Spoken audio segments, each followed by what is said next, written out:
समस्त मिथिलावासी के हमरा तरफ से प्रणाम। और आई जितिया के व्रत के उपलक्ष्य में हम अहाँ सबके जितिया के कथा सुनावा जा रहल छी, जाय में पहले जितवाहन के जन्म के कथा और बाद में चूल्हो सियारो के कथा सुनावा के प्रयास करब। आशा है जे अहाँ सबके नीक लागत। अगर किछ त्रुटि बुझात तो हमरा माफ़ कर देब और केहन लागल से कमेंट में जरूर बताएब। प्राचीन काल के बात अछि जे चौड़चन पावन के दिन लगचिया गेल रहै और इंद्र भगवान के एहन प्रकोप चल रहल छल जे वर्षा बंद होबऽ के नाम नहीं ल रहल छल। अन्हर बिहाड़ि पानि सबसँ पीड़ित महिला सब सोच में पड़ल छलथि जे केना कऽ कऽ चौड़चन पावन के ओरियान हैत। ताहि में एकटा सती रहथि, ओ सती कुमारि रहथि। ओ सूर्य भगवान से विनती केलखिन जे हे सूर्य भगवान, चौड़चन के पावन छै, हमरा सबके ओरियान करऽ के से हमरा घर में अहाँ रौद उगा दिअ, ताहि के बाद हम अहाँ के एक राति अहाँ के आदर सत्कार करब। सूर्य भगवान बात मान गेलखिन। सत्य के जमाना छल। सूर्य भगवान हुनका अंगना में रौद उगा देलखिन। गाँव के स्त्रीगण हुनका घर में गहूँम सुखेलथि, धोलथि, सबटा पावन के ओरियान केलथि। चौड़चन पावन बीतल। किछु दिन बाद सती सोचलथि आब तो सूर्य भगवान एबे करता। हुनका आबऽ के तैयारी करऽ लगलथि। भोरे उठलथि, अंगना घर नीप बहारि कऽ सुंदर सँ घर के सजा कऽ ओछान बिछान कऽ कऽ बहुत सुंदर सँ सुसज्जित कऽ कऽ धूप दीप सँ गमका देलथि और बहुत नीक नीक खाना सब बना कऽ धऽ देलथि। बाहर में पानि भरि कऽ धऽ देलखिन पैर धोबऽ ला। घर में खाना परोसि कऽ थारी में राखि देलखिन। ओछान पर केरा के थम्ब के धऽ कऽ और ओकरा ओढ़ना से झाँपि देलथि और अपने पड़ोस के घर में जाकर सुति रहलथि। सूर्य भगवान राति में एलथि, देखलथि घर बहुत बढ़िया से सुसज्जित कैल, बहुत प्रसन्न भेला। बाहर में पानि राखल रहे से हाथ पैर धोलथि। घर में प्रवेश केलथि तो देखलथि खाना परोसि कऽ धैले।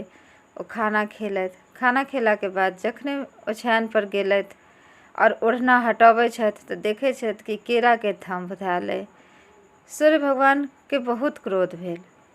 ओ सीधे घर से निकलि गेलथि और सोचलथि सती तो हमरा धोखा दऽ रहल अइ और चलि गेलथि। सत्य के जमाना रहे, कोनो बात के 3 सत्य सत्य होइत रहे।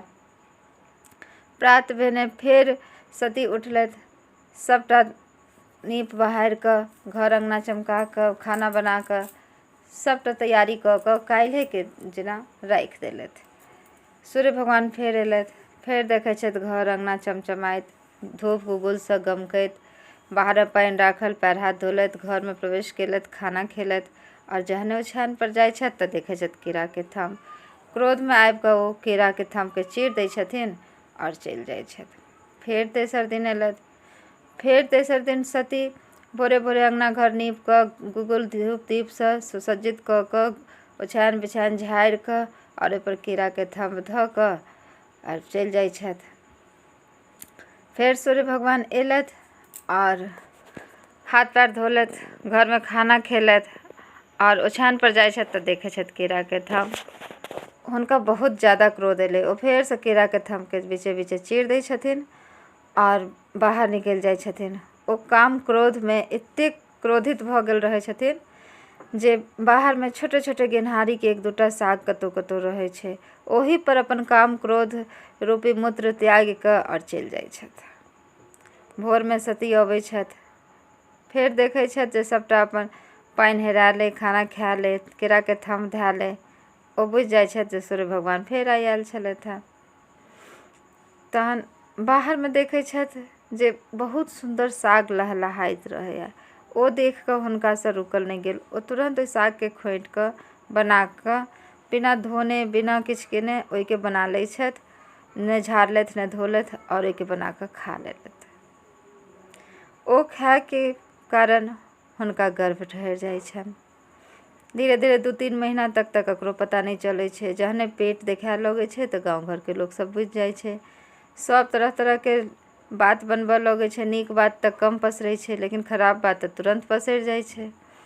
तहिना सतीके बात पूरा गाँवमे चर्चा होबऽ लागल, जे कहला तऽ सती छथि, कुमारि छथि, लेकिन पता नहि कहाँसँ की कर्म भेल केलथि हँ जे एहन फल भेटलनि हँ। लेकिन सती ककरो किछु जवाब नहि दै छथिन। हुनका तऽ पता रहै छनि जे हम ओ साग खेलहुँ आओर ताहि कारणसँ हमरा एना भेल। 9 महीना बीते या 9 महीना बाद सतीके बहुत सुन्दर पुत्र जन्म लै छनि। ओ पुत्रके धीरे धीरे पोसैत पालै छथि, धीरे धीरे पुत्र बड़का होइ छनि। जहन 5 सालके बच्चा ओ भऽ जाइ छथिन तहन एक दिन कहै छथिन, माँ हम बाहर बच्चा सब साथे खेलऽ जाइ छी। हुनकर माँ मना करै छथिन, अहाँ नहि जाउ, अहाँ घरेमे खेलू। लेकिन ओ जिद कऽ कऽ चलि जाइ छथिन। बाहर जाइ छथिन तऽ बाहर बच्चा सब गिल्ली डंडा खेलैत रहैया। ओ गिल्ली डंडाके जतेक बेर बच्चा सब मारैया तऽ कहैया बाबाके दोहाइ। ओहो बच्चा देखै छथि जे सब बाबाके दोहाइ कहै छै, ओहो गिल्लीमे डंडासँ मारि कऽ कहै छथिन बाबाके दोहाइ। बच्चा सब हुनका खोंझाबऽ लगैया जे तोहर बाबा के छौ, तू कैला ना बजला, तू तऽ अनेरुआ जन्मल छै, तोहर तऽ बापेके ठेकान नहि छौ। सब हुनका खोंझाबऽ लगै छनि।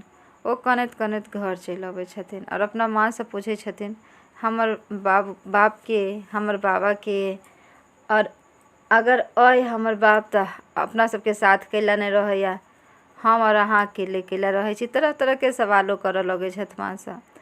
हुनकर माँ समझि जाइ छथिन कि आब सही समय आबि गेलै जे एहि बालकके पिताके बारेमे पता चलक चाही। ओ कहै छथिन जे अहाँके पिता तऽ भगवान छथि, अहाँ कैला दुखी होइ छी। ओ कहै छथिन, नहि, अगर पिता भगवान छथि तऽ हमरा देखाउ। और बहुत तरहके सवाल हुनकासँ ओ करऽ लगै छथिन। तऽ सती कहै छथिन, अहाँके सब सवालके जवाब भगवान देता। अहाँ एना करू, रातिके निश भागमे 3 टा रथ जाइ छै ब्रह्मस्थान बाटे। अहाँ पहिल रथके नहि रोकब, दोसर रथके नहि रोकब, तेसर रथ जे जायत ओहिके अहाँ खुट्टी पकड़ि लेब, ओहिमे भगवान हेता। ओ कहै छथिन ठीक छै। हुनका मोनमे अपन बापके बारेमे जानैके तीव्र इच्छा रहै छनि। ओ निकलि जाइ छथि। ओ जाइ छथि, रातिके निशभाग राति रहैया। ओ जखने ओतऽ ब्रह्मस्थान जाइ छथि तऽ ओ नीन्न पड़ि जाइ छथि। पहिल रथ देवीके आबि कऽ चलि जाइया, ओहिके बाद दैत्यके रथ आबि कऽ चलि जाइया। तेसर रथ जब आयत ताबत हुनकर नींद टूटै छनि। ओ सोचै छथि पता नहि कएटा रथ गेलै नहि गेलै, आब जे हेतै से हेतै, हम एहि रथके पकड़ि लै छी। तेसर रथ भगवानके अबैत रहैया, ओ पकड़ि लै छथि रथके खुट्टी। भगवान कहै छथिन, के अइ जे हमर रथके रोकि देलक, के अइ, सामने आउ। ओ बच्चा सामने आबि जाइ छथि। भगवान ओहि बच्चाके रूप देख कऽ मोहित भऽ जाइ छथिन। कहै छथिन, अहाँ के छी जे हमर रथ रोकलहुँ, आओर अहाँके की काज अइ हमरासँ? कहै छथिन अहाँके, ओ बच्चा कहै छथिन, हमरा अहाँके अहीँसँ काज छलै। से हमर माँ सती छथि आओर हमरा कहलथि हेँ जे हमर पिताके बारेमे सिर्फ अहीँ जानै छी। भगवान सबटा बात बुझि गेलथि। ओ कहलखिन, हाँ, अहाँके पिता तऽ हमही छी। तऽ कहलखिन, अहाँ जहन हमर पिता छी तहन हमर जीवन एहन कैला अइ, लोक हमरा बारेमे कैला नहि बुझैया, हमरा एतेक कलंक कैला अइ जीवनमे, हम केना रहब? तऽ भगवान कहलखिन, कोनो बात नहि, अहाँके एखन तक नामकरण नहि भेलै, हम अहाँके नाम राखि दै छी, जितवाहन अहाँके नाम पड़त। अहाँ एही नामसँ दुनियामे प्रसिद्ध हैब। आओर आश्विन मासके कृष्ण अष्टमीके दिन जे नारी, जे सौभाग्यवती एहि व्रतके करती, हुनकर सौभाग्य बनल रहतनि आओर हुनकर पुत्रके अहाँ लम्बी आयुके वरदान देबै। आओर अहिना अहाँके सब पूजा करत, एहिमे अहाँ खुश रहब। कहलखिन ठीक छै, लेकिन एहि व्रत केना कयल जाइ छै, की कयल जाइ छै, लोक केना बुझतै? लोक केना बुझतै जे हम भगवान छी आओर हमर उपास लोक करत, पूजा पाठ करत? तऽ भगवान कहलखिन, अहाँ जाउ प्रचार प्रसार करू। तऽ कहलखिन, हमरा तऽ विधि विधान बुझले नहीं है जे लोक केना व्रत करतै, केना करतै। तऽ भगवान कहलखिन जे आश्विन मासके कृष्ण सप्तमीके दिन सब सौभाग्यवती स्त्री सब नहाय खाय करती और पितर पितराइनके पूजा करती, अहाँके नामसँ खीरा औंकड़ीके प्रसाद देती और ओहे खीरा औंकड़ी खा कऽ अष्टमीके दिन निर्जल व्रत रहती। जाबत तक अष्टमी तिथि रहतै ताबत तक निराहार रहती और नवमी तिथि जहन पड़ि जेतै तहन अपन पारण कऽ कऽ खाना खेती। अहिना कऽ कऽ ओ अपन पूरा व्रत पूरा करती। अहाँ अष्टमी के रात में 12 बजे सौभाग्यवती स्त्री सबके व्रत केनहार स्त्री सबके 2.5 घूँट खून पीब, ओहिसँ अहाँके शक्ति भेटत और अहाँ ओही शक्तिसँ साल भरि शक्तिवान बनल रहब। जितवाहन कहै छथिन ठीक छै। फिर सूर्यदेव कहै छथिन जाउ अहाँ प्रचार प्रसार करू। जितवाहन पिताके प्रणाम करै छथि और चलि जाइ छथि अपन प्रचार प्रसार करऽके लेल। ओ बहुत देर एकटा गाँवमे जाइ छथि तऽ देखै छथि कि सब गाँवके लोग सब भागि रहल छै, पूरा बाल बच्चा बूढ़बा सब भागि रहल छै, अफरा तफरी मचल रहै छै गाँवमे। एकटा बूढ़के रोकि कऽ पूछै छथिन जे की बात छै, अहाँ सब कैला भागि रहल छी। ओ बूढ़ा कहै छथिन अहाँ तऽ बच्चा छी, अहूँ भागि जाउ, से एकटा हाथी मता गेलैए, ओ सबके मारि रहल छै, जल्दीसँ भागू। तऽ कहै छथिन कहाँ छै हाथी। तऽ बूढ़ व्यक्ति देखा दै छथिन। ओ जाइ छथि हाथीके पास, 5टा पात तोड़ै छथि, कोनो विषैला पात, ओहि पातके 5टा लड्डू बनबै छथि आ हाथीके पास जाइ छथि। एकटा लड्डू जहने हाथीके खुअबै छथिन तऽ हाथी कनि शान्त भऽ जाइए। दोसर लड्डू जहन खुअबै छथिन तऽ हाथी बेहोश जकाँ होबऽ लगैए। तेसर लड्डू खुअबै छथिन तऽ हाथीके नींद आबऽ लगै छै।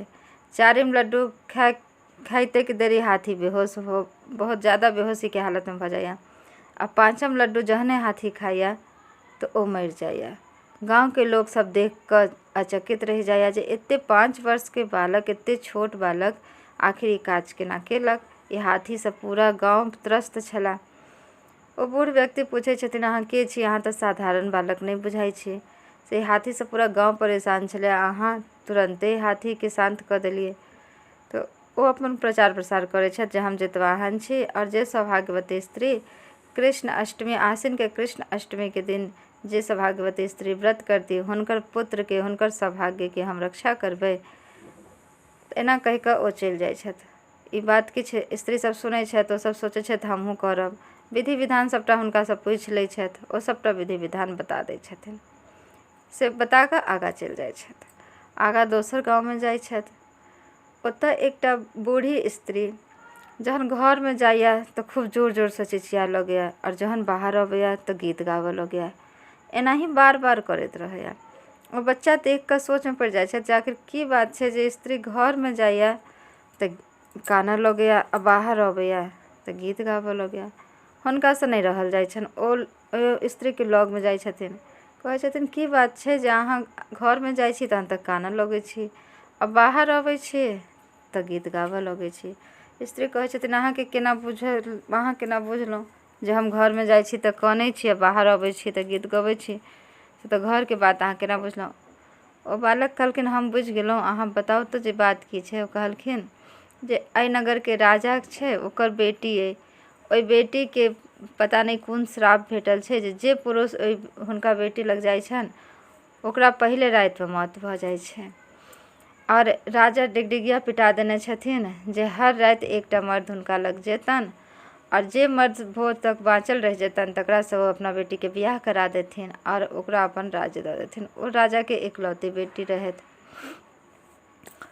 तऽ ओ जितवाहन कहलखिन ठीक छै से अहाँ अपना तऽ एहिमे की बात छै, तऽ आइ हमर बेटाके बारी अइ, से हमर बेटा काल्हि दुरागमन करा कऽ कन्या लेलए, आइ ओकर बारी छै, ताहि हम घरमे जाइ छी तऽ एहि दुखसँ कानै छियै, बाहर अबै छी तऽ दुरागमन भेल छै ताहि लए हम गीत गबै छी। कहलखिन कोनो बात नहि, जहन अहाँके बेटाके नम्बर आयत तऽ हमरा पहिले अहाँ भेज देब। कहलखिन अहाँ तऽ बहुत छोट बालक छी, अहाँ की कऽ लेबै। कहलखिन अहाँ देखियौ ने हम की कऽ लै छी। कहलखिन ठीक छै। ओ जहन राजाके डिगडिगिया पिटायल, जहन एकरा पुत्रके जायके बारी भेलै तऽ ई अपन जितवाहनके भेज देलथि। जितवाहन गेलथि ओहि राजकुमारीके कक्षमे। ओतऽ ओ चुपचाप गेलथि, एकटा केराके थम्भमे सौंसे सुई गाड़ि गाड़ि कऽ घोंपि घोंपि कऽ ओहि राजकुमारीके बगलमे धऽ देलथि आ ओकरा ओढ़नासँ झाँपि देलथि और अपने नुका गेलथि और देखऽ लगलथि जे आखिर की बात छै जे पुरुष अबै छै से तऽ मरि जाइ छै। तहन देखै छथि जे आधा रातिमे राजकुमारीके नाकसँ एकटा गहुमन साँप निकलैए और ओ साँप बगलमे सुतल केराके थम्भके काटऽ लए अपन मूड़ी बढ़बैए। जहने मूड़ी बढ़बैए जितवाहन ओकरा तलवारसँ काटि दै छथिन। दू टुकड़ी भऽ जाए, मोरी अलग भऽ जाए, धर अलग भऽ जाए। तहन जितवाहन ओकरा पौतीमे बंद कऽ कऽ कटलाहा गहुमन साँपके और बुढ़ियाके कहै छथिन आब जाओ अहाँ अपना बेटाके भेज दियौ। बुढ़िया अपन बेटाके भेज दैया। ओ बेटा जाइया, कतेक बढ़िआँ अपन राति भरि रहैया, भोर होइया। आन दिन भोर होइत छल तऽ काना रोहटके आवाज आबय लगै छल। हुनकर राजकुमारी बहुत कानऽ लगै छलखिन जे पता नहीं हमर केहन भाग्य अइ जे हमरा एहन होइया हमरा साथ। आइ सबके प्रसन्नता देखाइ छल, बहुत खुश छलथि सब जे आइ एकरा किछु नहि भेलै। राजा पुछलथि जे की बात छै, जे मनुष्य सब छलै से तऽ मरि जाइ छलै, आइ अहाँ केना नहि किछु, अहाँके किछु किया नहि भेल, की बात छै?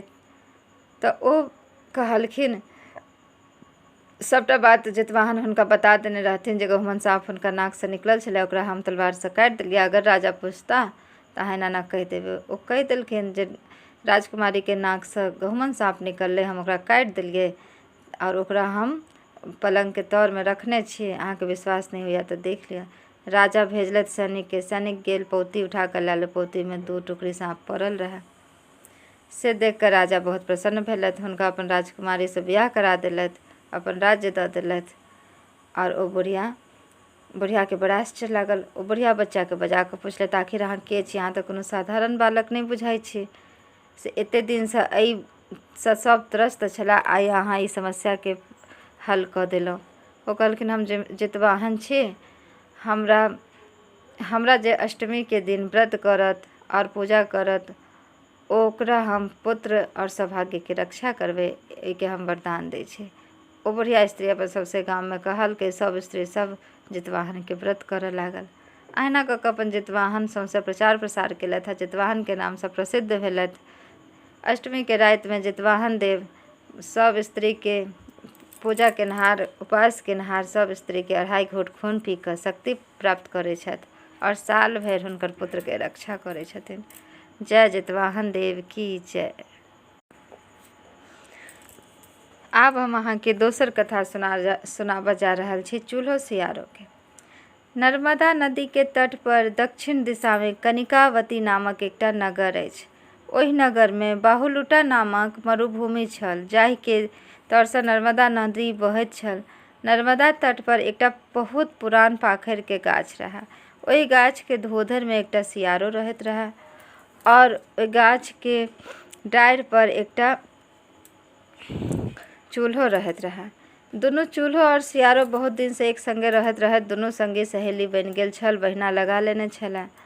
दुनू जतऽ जाए एके संगे अपन नहाय सोनाय, खाय पीबय, घुमय फिरय तेना करय। एक दिन नर्मदा नदी पर देखलक दुनू जे बहुत स्त्री सब आबि कऽ नहा रहल छथि और किछु बतिया रहल छथि। चूल्होके इच्छा भेलनि जे हमहूँ जाकऽ पूछी जे की बात छै, जे सब स्नान करऽ आयल छथिन। चूल्हो सियारो दुनू संगे गेलथि, पुछलथि जे आइ की बात छै, अहाँ सब नहाय एलियै, आइ कोन पर्व छै, कोन त्यौहार छै? स्त्री सब कहलखिन आइ आसिनके सप्तमी तिथि छै, आइ नहाय खाय छै, काल्हि अष्टमीके जितवाहन देवके व्रत हेतनि। तऽ चूल्हो कहलखिन एहि व्रतके करऽसँ की होइ छै? ओ कहलखिन स्त्रीके सौभाग्यके रक्षा होइ छै और ओकर पुत्रके लम्बी आयु होइ छै, जे किछु ग्रह संकट रहै छै ओ जितवाहन दूर करै छथिन। आब ई सुनि कऽ चूल्होके मोनमे भेलनि जे हमहूँ व्रत करब।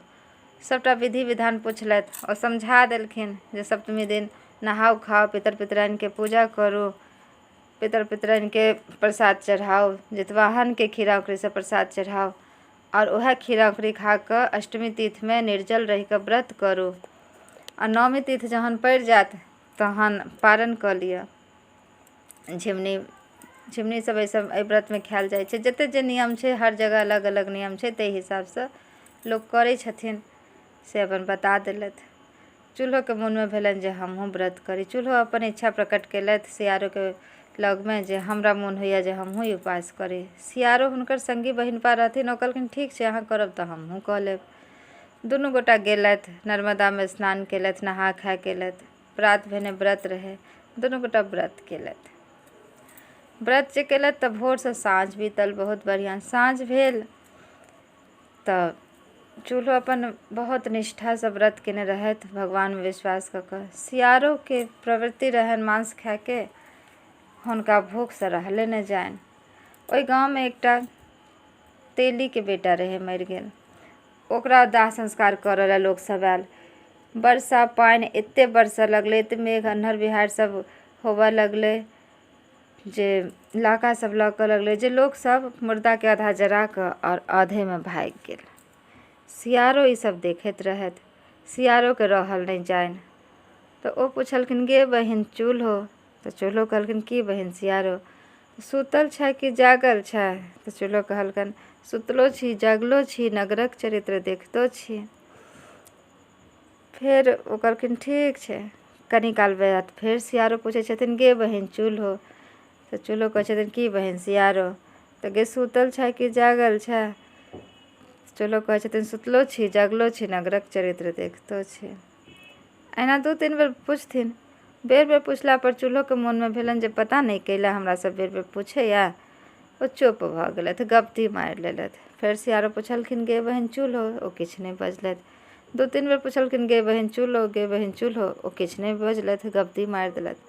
आब सियारो सोचलथि जे चूल्हो बुझाइ नींद पड़ि गेल, हुनका भूख से रहल नहीं जानि। ओ दौड़ल दौड़ल गेलथि ओहि मरघट में और नर्मदा के पानि से ओकरा मिझा मिझा कऽ जे कनी मनी जरैत रहै ताहिके, और ओहिमे से मांस खींच कऽ लऽ अयलथि, अपना धोधर में राखि लेलथि और चुपचाप ओहिमे खाए लगलथि। जहन कुरकुर मुरमुर के आवाज गेल तऽ चूल्हो पुछलथि, गे बहिन सियारो। तऽ सियारो कहलखिन, की बहिन चूल्हो, तऽ गे कुरकुर मुरमुर के आवाज कतऽसँ अबै छौ? तऽ सियारो कहलखिन जे आइ उपास केने छियै ने, से एहि कर से एहि कर जे घूमै छियै से हड्डी करकराइ छै, और कोनो बात नहीं छै। चूल्हो तऽ सबटा देखैत रहैत, ओ सबटा बुझिते रहथिन, लेकिन अपन ओ गप्ती मारि देलथि, छोड़ि देलखिन जे करै छै से करै छै। तहन फेर अहिना कऽ कऽ राति बीतल, भोर भेल। दुनू संगी बहिनपा उठलथि, नर्मदा में स्नान केलथि। पारन के बेर एलै, पारन करऽ दुनू गोटा संगे गेलथि। ओतऽ जहन नर्मदा में स्नान करऽ गेलथि, दुनू गोटा दतमनि केलथि, तऽ चूल्हो पाखरि गाछ के कहलखिन, हे पाखरि गाछ, हम आइ जितवाहन के व्रत केने छी, हम ई दतमनि एतऽ गारै छी।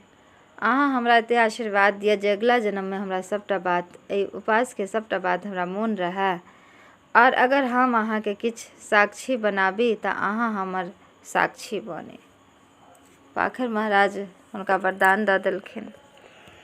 सियारो ई सब देख कऽ ओहो सोचलथि जे ठीक छै, हमहूँ वरदान मांगि लै छी। ओहो अपन दतमनि ओतै गाड़ि देलखिन आ कहलखिन, हमरो जहन जरूरत पड़त तऽ अहाँ हमरो सबटा बात मोन पारब, और हमरा इहो वरदान देब जे हमरा अगला जन्म में बहुत बड़का राजा से बियाह हुए। आ चूल्हो कहने रहथिन, हमरा अगर मनुष्य में जन्म हैत तऽ हमरा सबटा मोन पारब। पाखरि महाराज दुनू के आशीर्वाद दऽ देलखिन। किछु दिन बाद कुंभ के मेला लगलै। दुनू सखी बहिनपा गेलथि कुंभ स्नान में, ओतै दुनू के मृत्यु भऽ गेलनि। दुनू के संगे जे मृत्यु भेल रहनि कुंभ में, तैला दुनू के जन्म एकेटा ब्राह्मण के कोख से जुड़वा बेटी के रूप में भेलनि। चूल्हो के नाम पड़लनि शीलावती और सियारो के नाम पड़लनि कर्पूरावती। दुनू बहुत सुंदर रहथि। धीरे धीरे अपना पिता के घर में बड़का भेलथि। बड़का भेला के बाद हुनकर पिता दुनू के विवाह लाई वर खोजलथि। शीलावती के विवाह महामंत्री जी से भेलनि और कर्पूरावती के विवाह राजा से भेलनि। दुनू बहुत खुश रहथि। कर्पूरावती के 7टा बेटा भेलनि। 7 जहन बेटा होनि मरि जानि। 7 बेटा अहिना होइते कि देरी मरि गेलनि। और शीलावती के 7टा बेटा भेलनि। 7 बहुत सुंदर, स्वस्थ, सुंदर, दनदनाइत रहलनि। ई देख कऽ कर्पूरावती के मोन में बहुत, हुनका देख कऽ, शीलावती के देख कऽ हुनका संताप जगनि जे पता नहीं ई डाइन अइ कि जोगिन अइ कि किए, एकर 7 पुत्र जीवित अइ आ हमर 7 पुत्र मरि गेल। ई देख कऽ हुनका बड्ड संताप होनि। उम्हर शीलावती के संताप होनि जे हमर बहिन के होवला तऽ 7टा बेटा भेल, लेकिन एकोटा नहीं बाँचल। ओहि दुख से दुखी रहथि, और ई हुनकर सुख देख कऽ दुखी रहथि। दुनू के बड़ सुंदर हुनकर 7 बेटा के बियाह दान भेलनि। बहुत सुंदर अपन रहैत रहथि। एक दिन कर्पूरावती के नहीं रहल गेलनि। ई अपन अन्न पानि त्याग कऽ, गहना सब उतारि कऽ और चपेट कान लादि देलथि। राजा एलथि जे रानी कहाँ छी, कहाँ छी, कतऽ छी? तहन हुनकर तहन रानी के जे दासी रहथि ओ अयलथि। ओ सबटा राजा के कहलथि जे रानी अन्न पानि त्याग कऽ पड़ल छथि। राजा गेलथि, हुनकर रानी के पास गेलथि, की अहाँके की भेल, कैला अहाँ एना बैसल छी? रानी कहलखिन पहिले 3 सत्य कराउ, अगर अहाँ हमरासँ 3 सत्य कराब तहने तऽ हम उठब, नहीं तऽ नहीं उठब। राजा कहलखिन ठीक छै, हम अहाँसँ सत्य करै छी, अहाँ उठू।